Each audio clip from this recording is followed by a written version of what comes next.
na nahimiza sana nafsi yangu na ndugu zangu ambao waweza kusoma, jaribu kusoma tarehe ya watu. Wallahi itanyanyua imani yako, itakufanya wewe ujaribu kujifananisha na watu kama hawa, utaona maisha yako yabadilika. Na kama yawezekana katika nyumba yako waweza, basi wasomee watoto wako. Si lazima iwe kwa lugha ya Kiarabu, viko kwa lugha ya Kiingereza, kwa lugha ya Kiswahili. Wasomee wale watoto visa vya hao watu, kisha uangalie yale mabadiliko yatakayotokea kwa watoto wako, sababu wawekea kudwa na mfano mzuri wa kuiga. Leo watoto wetu waiga watu wa ajabu. Hebu fikiria yule mtoto akielezewa kuhusu Abu Ubaida na uaminifu aliokuwa nao, akawa yule mtoto atamani lau kama na yeye pia atakuwa mfano wake. Kesho wamkuta mtoto muaminifu kweli kweli. Kwa nini? Kwa sababu amesikia kuhusu huyu sahaba, amemwathiri katika maisha yake. Wewe wamuona mzazi baba aenda kwa kinyozi, aambiwa tumnyoe vipi mtoto wako? Ataja mchezaji mpira kama fulani. Sasa si wewe ndio unchangia mtoto kuvuta bangi? Nasema wazazi kama hawa ndio wachangia wale watoto kuvuta bangi, kufanya mambo ya ajabu. Wewe waona kitu kidogo tu, sio? Wamtaja mchezaji kafiri mbele ya mtoto wako kuwa mimi nakunyoa wewe kama fulani. Maana yake nini? Maana yake yule ni mfano mzuri wa kuigwa, kwa yule mtoto atakulia katika hali kama hizo. Na hii ni hatari sana, sababu salaf walikuwa wakiwafundisha watoto wao maghazi ya Rasulullah sallallahu alaihi wasallam. Na hii tulizungumza mwanzo katika darasa za sira hizi, umuhimu wa kusoma sira. Walikuwa wakiwafundisha watoto wao vita alivyopigana Mtume sallallahu alaihi wasallam. Kwa nini?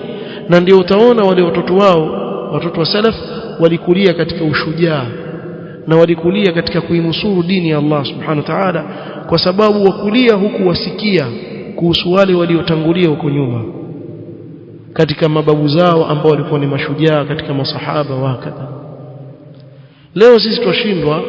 Angalia kufar walivyomakini sana katika kuchunga historia yao, hata kama mbovu, lakini wana inaya kubwa sana. Ukisoma tarehe ya Andalus utapata kuwa Waislamu wameitawala Andalus, Spain, kwa zaidi ya miaka 800. Miaka 800 si mchezo, karne 8, kisha waondoke kuwe hakuna athari ya Uislamu. Ni muona kitu kidogo hiki? Wewe utawale mahali karne 8. Leo sisi tusikia al-Imam al-Qurtubi, al-Imam al-Tabari, al-Imam Ibn Hazm al-Andalusi, hawa aima wote kutoka Spain bali. Ile Spain unaoisikia wewe leo, pale kulikuwa na ulama, kulikuwa na ilmu. Serikali ya Kiislamu ya Dawla al-Umawiya ya upande wa Andalus ilikuwa kule miaka. Waliwafukuza wale kufaru, wakakimbia huko kwenye milima, lakini walikuwa kila siku wakiwaambia watoto wao, muona wale walitutoa kwenye sehemu yetu, mkiwa wakubwa mtakwenda kuwaondoa wale. Hivi ndivyo walikuwa wakiwalea watoto wao. Kila siku wawaambia kwa pale mkwenu pale iko siku tutarudi pale mkwenu tutarudi pale. Sisi hatuna hivyo kubwa. Sijui mtacheka nikisema, lakini wacha tu. Lakini hebu sisi ndio tuwalea watoto wetu. Kwa mfano leo tuwaambie watoto wetu, mjue ile Spain ilikuwa ni yetu ile, lakini angalia kwa sababu ya madhambi yetu hali yetu leo ilivyo. Kwa sisi ni lazima tujirekebishe, turudi katika dini ya Allah ili tuweze kurudisha ile izza na utukufu ambao Allah alitupa kabla ya hapo. Leo tuishi kama tumekata tamaa kabisa, kama Uislamu hauwezi tena kutawala kabisa, yani tushakwisha kabisa, hatuwezi kitu sisi. Na mtu lau kama ataka kuamsha wenzake kuambia rudini katika dini ya Allah subhanahu. Na mimi nikisema hivi simaanishi uende ukachukue bunduki uanze kuua watu, sio? Hata tuko huko sisi. Mwanzo tuisome dini yetu, tuijue hii dini yetu, tuitekeleze katika majumba yetu. Watoto wetu waswali sawa sawa, wafanye ibada zao sawa sawa, wasoma dini yao kisawa sawa, wakulia katika malezi mazuri na tabia njema. Inna Allaha la yughayyiru ma biqaumin hatta yughayyiru ma bi anfusihim. Kwa kila mmoja wetu aanze kubadilika sasa. Umuhimu wa kuwajua masahaba wa Mtume sallallahu alaihi wasallam. Ukiwataja hawa watu wewe mwenyewe wahisi raha bwana, kumbe katika huu umma kulipita watu bwana. Hawa katika huu umma si ngano.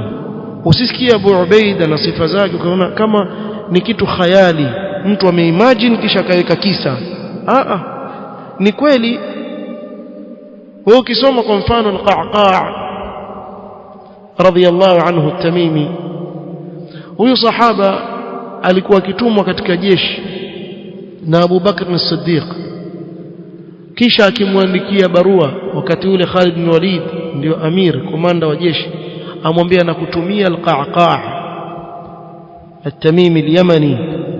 Huyu mtu huyu sauti yake ni kama wanajeshi 1000, hajapigana sauti yake, sio alikuwa na sauti gani, lakini mtu huyu akiletwa katika jeshi ni kama kumewekwa watu 1000 pale. Sijui waweza kutasawara mtu alikuwa yopigana vipi vita vyake. Mtu mmoja aisabika kwa 1000, na si maneno. Nenda kasome kwenye tarehe. Mpaka leo mimi nishaona clip moja, hawa wazungu wanaojishughulisha katika kufar, wanaojishughulisha na tarehe ya Uislamu, wasema imekaa kama huyu Qa'qa' ni ustura tu ya ni ngano tu, yani si kweli. Manake mtu hawezi kwa hivi. Basi mnawivu namna hiyo, haishi tena bwana, ashapita. Kwa sababu ukisoma utasema huu binadamu gani wanaishi hivi. Yani nitagusa tena kidogo. Kwa mfano uweza kusoma katika masahaba ukapata huyu sahaba ana sifa ambazo Abu Bakr as-Siddiq radhiyallahu anhu, Mtume sallallahu aulize nani leo asubuhi, nani leo ashakwenda kumtembelea mgonjwa, sema ana ya Rasulullah.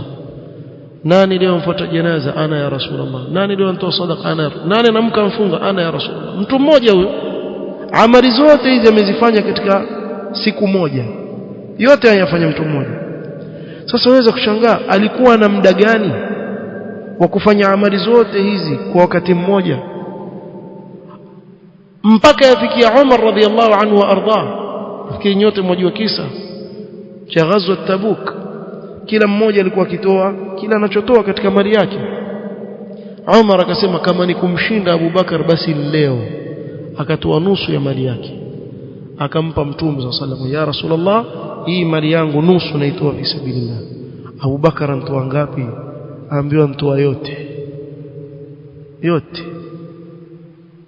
Sikwambii uende ukatoe mali yote, wewe huwezi. Tulia, huwezi, usijitie na mimi pia nitakwenda utalia kesho wewe. La yukallifu Allahu nafsan illa wus'aha. Imani za watu ziko tofauti Sheikh. Sije kesho kaanza nini bwana, nini bwana, walalamika tu. Wallahi alazim ya akhi, hata katika masahaba hakuna mwingine atoa mali yote. Kuna mwingine atoa mali yote, ni Abu Bakar radhiyallahu anhu peke yake. Yajijua yeye anjipanga vipi. Kwa usije ukaelezwa kisa hiki ukaelewa kwa sasa wewe watakana utoe mali yako yote. Usijikalifishe wewe tu, akili waweza, Allah kujalia, alhamdulillah. Lakini nataka utasawar hawa watu wanaishi katika huu umma ambao ni qudwa kwetu sisi na watoto wetu.